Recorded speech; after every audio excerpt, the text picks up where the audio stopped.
तो गाइज ये chapter number हमारा 2 है बैंकिंग। इससे पहले हमने चैप्टर नंबर फर्स्ट जीएसटी के जो सभी क्वेश्चंस थे वो किए थे। तो जीएसटी में हमने वो क्वेश्चंस किए थे जो हमारे न्यू क्वेश्चंस आए थे। उससे जो मतलब हमारे पहले से ओल्ड क्वेश्चंस थे जो हमारे चैप्टर्स में है, जो प्रीवियस वाली जो हमारी ओल्ड बुक थी उसमें थे। बिल्कुल सेम वही क्वेश्चन इसमें भी है, लेकिन कुछ एक्स्ट्रा क्वेश्चन थे जिसमें हमने एक लेक्चर बनाया था, उसमें उसको कंप्लीट कर लिया था। मोस्टली बच्चों ने वो देख लिया है। तो अगर आपने भी चैप्टर नंबर फर्स्ट में कुछ आपके पास डाउट रह गया है तो आप उस लेक्चर को देखो जो हमने न्यू लेक्चर अपलोड किया था। उसका लिंक आपको डिस्क्रिप्शन बॉक्स में मिल जाएगा। तो अब हम बात करेंगे, देखो डिस्क्रिप्शन बॉक्स में भी जो जीएसटी की प्लेलिस्ट है उस पर क्लिक करना, सबसे नीचे वाला लेक्चर आपको यही मिलेगा जिसमें हमने ये एक्स्ट्रा क्वेश्चन जो भी इसके न्यू क्वेश्चन हैं वो कराए हैं। अब हम चैप्टर नंबर 2 बैंकिंग की बात कर रहे हैं। बैंकिंग बिल्कुल सिंपल चैप्टर है। बिल्कुल हर एक क्वेश्चन प्रीवियस वाली जो बुक थी हमारी ओल्ड बुक थी बिल्कुल उसी की तरह है, कोई भी चेंज नहीं है। इसका जो हमारा डिटेल्ड वीडियो है और जो इसका कॉन्सेप्ट वीडियो वो दोनों ही हमने अपलोड किया है। अभी हमारे बोर्ड्स के पेपर फिनिश हुए हैं, कंप्लीट हुए हैं, तो उस पर भी हमने एक डिटेल वीडियो डाला था और इसके कुछ इंपॉर्टेंट एमसीक्यूज भी डाले हुए हैं। तो उन सभी का लिंक आपको क्या मिल जाएगा, डिस्क्रिप्शन बॉक्स में मिल जाएगा। क्लास 10th जो study material, exam study material के नाम से आपको एक प्लेलिस्ट मिलेगी, उसमें आपको कॉन्सेप्ट वीडियो मिल जाएगा इन सभी चैप्टर्स का। उन वीडियोस को देखना, आपको कॉन्सेप्ट में कोई भी प्रॉब्लम आ रही होगी वो सभी चीज़ें इसमें क्लियर हो जाएंगी, क्योंकि हमने उसमें कॉन्सेप्ट की प्योरली कॉन्सेप्ट की बात की है कि क्वेश्चंस को हमें किस तरीके से करना है, क्या फॉर्मूलेज हमें यूज़ करने हैं। बैंकिंग में हमारे पास सिंपल फॉर्मूले हैं कि बैंकिंग में हमें जो हम रिकरिंग डिपॉजिट अकाउंट जिसे हम आरडी अकाउंट कहते हैं वो करते हैं, उसमें क्या फॉर्मूला है। तो देखो आरडी होती क्या है। आरडी एक ऐसा अकाउंट होता है जिसमें हम मंथली कुछ डिपॉजिट करते हैं, उस पर हमें इंटरेस्ट मिलता है। देखो एक तो हमारा सेविंग अकाउंट होता है नॉर्मल, कि आप कभी भी जाओ कभी भी पैसे सबमिट कर दो, लेकिन उस पर जो इंटरेस्ट होता है वो बहुत ही मिनिमम होता है, बिल्कुल मिनिमम रेट पर हमें इंटरेस्ट मिलता है उसमें। लेकिन जैसे आरडी अकाउंट हो गया, डिपॉजिट मतलब फिक्स डिपॉजिट हो गया, एफडी कह देते हैं जिसको, इन पर हमें हाई रेट में इंटरेस्ट मिलता है। तो लोग क्या करते हैं, इसी पर ही आरडी अकाउंट ओपन कराते हैं बैंक में, या फिर फिक्स डिपॉजिट करते हैं जिसमें हमें इंटरेस्ट ज़्यादा मिले। अब वो जो इंटरेस्ट कैलकुलेट किया जाता है वो किस फॉर्मूला के बिहाफ पर किया जाता है वही हमें इसमें करना है। तो काफ़ी इंटरेस्टिंग चैप्टर है और हमारे जो डेली यूज़ में हम अकाउंट वगैरह में ये चीज़ें यूज़ करते हैं। तो अगर आप भी कभी बैंक में गए होगे तो आपने सुना होगा कि भाई आरडी, ठीक है, आरडी अकाउंट या सिंपल वो आरडी कह देते हैं कि एक आरडी अकाउंट होता है हमारा। अब उसमें इंटरेस्ट मिलेगा कैसे, लेट करते हैं कि भाई आपने कुछ मंथली आप डिपॉजिट कर रहे हो, जैसे आप 10,000 5,000 कुछ भी डिपॉजिट कर रहे हो, तो उस पर इंटरेस्ट किसके अकॉर्डिंग कैसे कैलकुलेट किया जाता है, क्या फॉर्मूला यूज़ करते हैं उसका इंटरेस्ट कैलकुलेट करने के लिए। तो देखो होता क्या है, अब देखो सिंपल सा इसमें क्या है। लेट करते हैं कि भैया आप हर महीने एवरी मंथ 10,000 डिपॉजिट कर रहे हो, जिसको हम मान रहे हैं पी, प्रिंसिपल वैल्यू, ओके, या इसको कहते हैं मंथली इंस्टॉलमेंट यहाँ पर, ओके। अब आपने लेट किया कि भाई आपने 1 साल तक इसको सबमिट किया, ठीक है, 1 साल तक डिपॉजिट किया बैंक में। 1 ईयर टाइम है हमारा, 1 ईयर, या फिर हम क्या कह सकते हैं इसमें 12 मंथ्स। तो बताओ टोटल 12 मंथ्स में आपने कितना डिपॉजिट किया। तो टोटल 12 मंथ्स में आपने कितना डिपॉजिट किया होगा, आप पर मंथ 10,000 कर रहे हो, तो 12 मंथ्स में कितना हो गया, 12 से मल्टीप्लाई कर दोगे सिंपल। तो आपका जो टोटल डिपॉजिट है वो कितना हो जाएगा, 12 से मल्टीप्लाई करेंगे इसको तो हो जाएगा 1,20,000। सिंपल सी बात है भाई, 1,20,000 आपने टोटल डिपॉजिट किया। अब बात आ रही है कि भाई इतना तो हमने डिपॉजिट किया ही है, इस पर इंटरेस्ट कितना मिलेगा। तो कोई बैंक इसमें 6% मतलब 6% होता है हमारा, 10%, 8%, इतने परसेंटेज पर क्या करता है, हमें इंटरेस्ट प्रोवाइड करता है। तो अगर बैंक हमें 6% पर इंटरेस्ट दे रहा है तब इस पर इंटरेस्ट कितना आएगा। तो उसको कैलकुलेट करने के लिए हम सिंपल फॉर्मूला लगाते हैं। इसमें दो ही फॉर्मूले यूज़ हो रहे हैं, आई जिससे हम इंटरेस्ट कैलकुलेट करते हैं, फॉर्मूला है P into N, n+1, N क्या है यहाँ पर number of months, into 2 into 12 into R/100, ये यूज़ करते हैं इसमें हम सिंपल। अब इंटरेस्ट आएगा कैसे, लेट कर लेते हैं कि भाई हमें जो रेट ऑफ इंटरेस्ट है वो 10% के अकॉर्डिंग है, 10% का इंटरेस्ट मिल रहा है अगर हमें, तो कितना मिलेगा इंटरेस्ट। देखो इतना तो हमने डिपॉजिट किया है, इस पर इंटरेस्ट कितना मिलेगा अगर वो 10% पर है।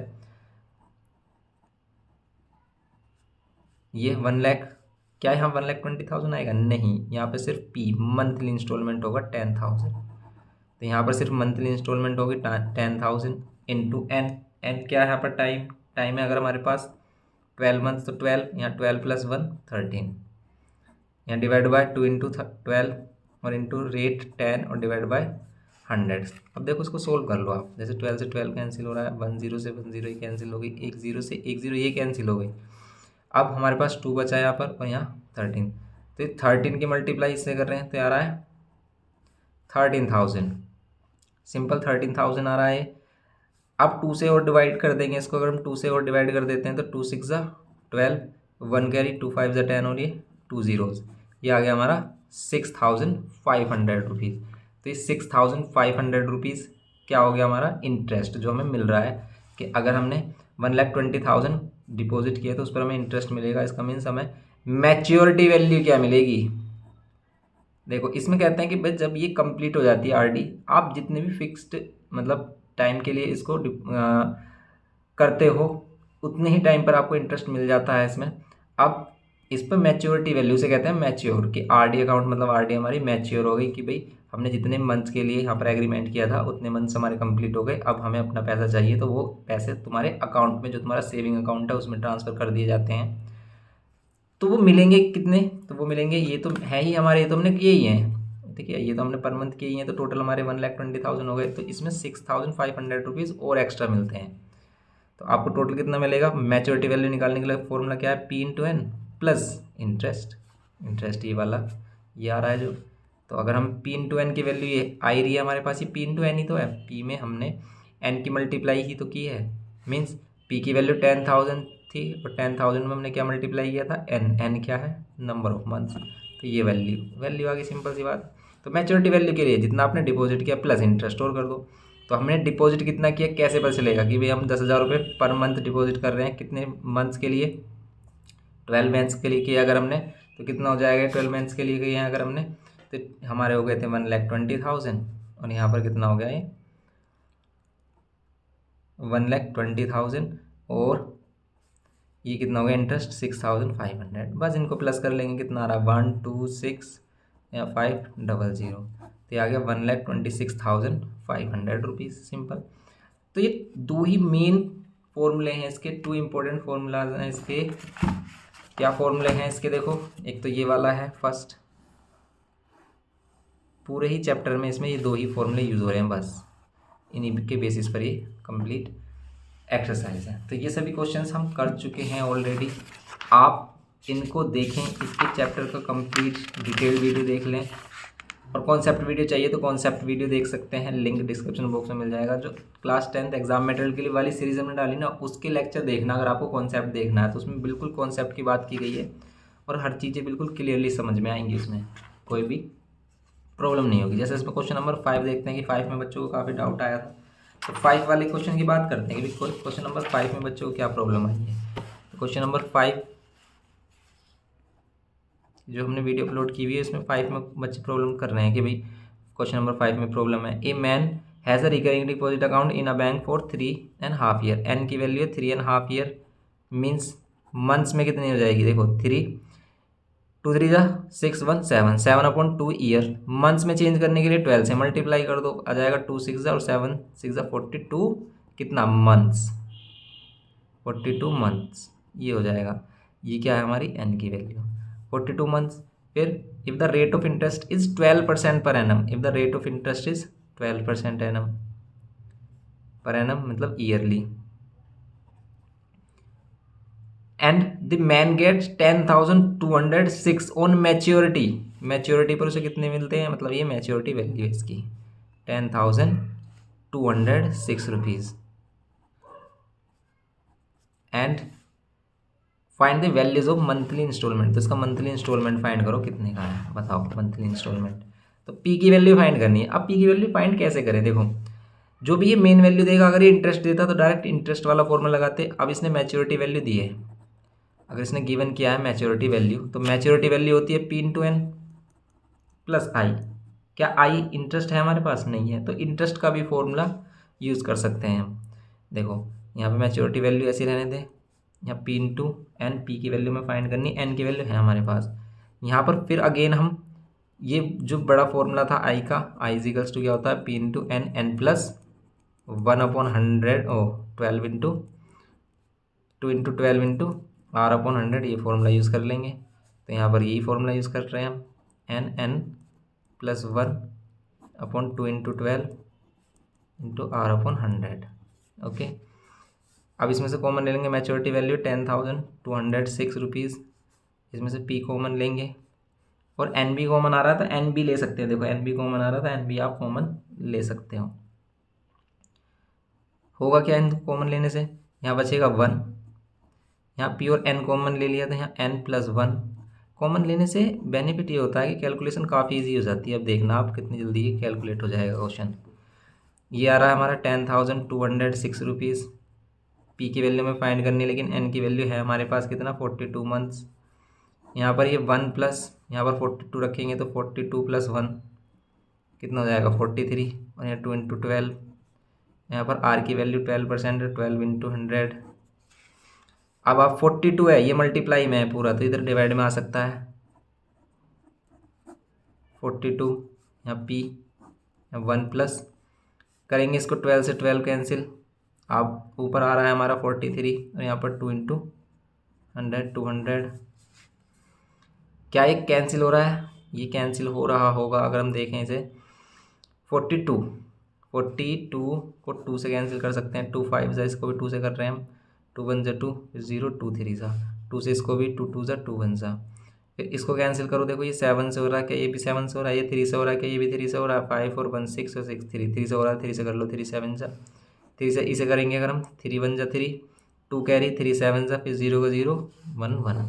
7 से देख लो भाई कि 7 से डिवाइड हो रहा है नहीं, 7 से 7 2 ज़ा 14, 3 आ जाएगा, 7 4 ज़ा 28 हो रहा है। देखो 7 से कैंसिल कर रहे हैं, 7 2 ज़ा 14, 3 बचेगा 30, 7 4 ज़ा 28, फिर 2 7 3 ज़ा, तो 2 4 3 आ रहा है, 2 4 3। तो कैलकुलेशन काफ़ी इंपॉर्टेंट होती है कि भाई हम कैलकुलेशन किस तरीके से कर रहे हैं। यहाँ पर इसको अगर हम एलसीएम लेते हैं, यहाँ पर इसको एलसीएम लेते हैं तो 200 नीचे आ जाएगा, 200 की मल्टीप्लाई यहाँ हो जाएगी और यहाँ 43। सिंपल है, अगर कैलकुलेट मतलब आपको एलसीएम लेना नहीं आया तो इन दोनों की करो मल्टीप्लाई, इसको इधर, बस बात खत्म। और अब 243 पी, वैसे हमने कैलकुलेशन के लिए भी एक वीडियो बनाई हुई है कि भी कैसे हम एलसीएम वगैरह करते हैं, तो उसका भी आपको लिंक मिल जाएगा, उसको भी आप देख सकते हो, डिस्क्रिप्शन बॉक्स में उसका भी लिंक प्रोवाइड कर देंगे भी एलसीएम कैसे करें, एलसीएम में क्या करना है हमें। 200 243 या 200, अब ये वाली वैल्यू आ गई, बस अब आप क्या कर लो 200 को इधर 243 को इधर, क्यों, क्योंकि मल्टीप्लाई में है वैल्यू, तो जो डिवाइड में है वो मल्टीप्लाई में, जो मल्टीप्लाई में वो डिवाइड में, क्रॉस मल्टीप्लाई।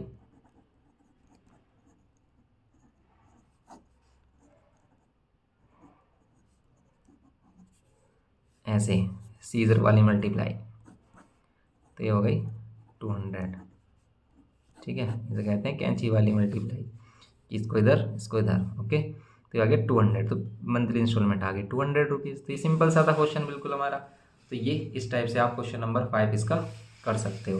ओके, ये है इसमें, तो यही इसी टाइप के ये हमारे सिंपल क्वेश्चन है, बिल्कुल कोई प्रॉब्लम नहीं आएगी आपको। क्वेश्चन अपने आप ट्राई करके देखें आप, ठीक है, अपने आप करोगे तो क्वेश्चन में कोई प्रॉब्लम नहीं आएगी। जैसे ये क्वेश्चन हमारा 9th वाला क्वेश्चन काफ़ी प्रॉब्लम क्रिएट कर रहा था, इस क्वेश्चन को हमने आपको जो कॉन्सेप्ट वीडियो उसमें भी आपको कराया है। तो इसमें हमारी क्वाड्रेटिक इक्वेशन यूज़ हो रही है, तो क्वाड्रेटिक इक्वेशन हमने सोल्व की थी और इसको सोल्व किया था। ओके, तो इस क्वेश्चन को, और इसमें जो एक्सरसाइज बी है हमारी, इसमें भी कोई भी क्वेश्चन आपको देखना है तो आप डिटेल वीडियो देख लें, हर एक क्वेश्चन का आपको सॉल्यूशन मिल जाएगा, और एक बार कॉन्सेप्ट वीडियो भी आप इसकी देख लें। ओके, तो बस आप इसको कंप्लीट कर सकते हैं। मोस्टली बच्चों का जो सेशन है, न्यू सेशन, वो आपका मंडे में 3 अप्रैल है हमारी, तो 3 अप्रैल से वो स्टार्ट हो रहा है। तो आपको भी आपके न्यू सेशन के लिए many congratulations, all the best, और आपके जो नया सेशन आ रहा है उसके लिए। तो बस आप मन लगाकर पढ़िए, अच्छा स्कोर करोगे डेफिनेटली अगर आप स्टार्टिंग से ही मेहनत करोगे। ठीक है, वो बच्चे जो स्टार्टिंग से अपना फोकस बनाए रखते हैं, कंसंट्रेशन बनाए रखते हैं सिर्फ अपने क्या पढ़ाई पर ध्यान रखते हैं और अपने रिजल्ट के बारे में सोचते हैं कि भाई हमें स्कोर करना है, तो वो डेफिनेटली बहुत ही अच्छा स्कोर करते हैं, उम्मीद से भी ज़्यादा। जितना भी वो सोचते नहीं हैं, जितना भी वो मतलब एक्सपेक्ट नहीं करते हैं, उससे भी ज़्यादा स्कोर कर जाते हैं अगर आप क्या करते हैं, स्टार्टिंग से ही मेहनत करते हैं। तो बस आप स्टार्टिंग से लगे रहिए, एक सिंगल भी डे वेस्ट मत होने दीजिए, बिल्कुल भी टाइम वेस्ट नहीं होना चाहिए बस, क्योंकि आपके पास मटेरियल बहुत ज़्यादा है, बहुत ज़्यादा चीज़ें आपको कवर करनी है और टाइम होता है कम। ओके, क्योंकि अगर अब स्कूल जब हमारे ओपन होते हैं तब हमें इतना टाइम भी नहीं मिल पाता कि हम सेल्फ स्टडी सही से कर लें। तो इसीलिए जितनी भी हमें ये छुट्टी वगैरह मिलती है, हमें हमारी स्कूल वगैरह जितने भी दिन डेज़ में ऑफ रहता है, तो उसमें हमें उसका यूज़ करना है। ओके, तो बस आप इसको कर लें चैप्टर को, और भी हम आगे के जो चैप्टर्स हैं, या फिर आप कमेंट करके बताएं इसी वीडियो के इसी वीडियो में कमेंट करके बताएं कि भाई आपको क्या चीज़ें समझ में नहीं आ रही है। जो भी नहीं आ रही है, जो भी चैप्टर्स आपको चाहिए, वो सभी आपके लिए लेके आएंगे। ओके, मिलते हैं नेक्स्ट लेक्चर में। Thank you.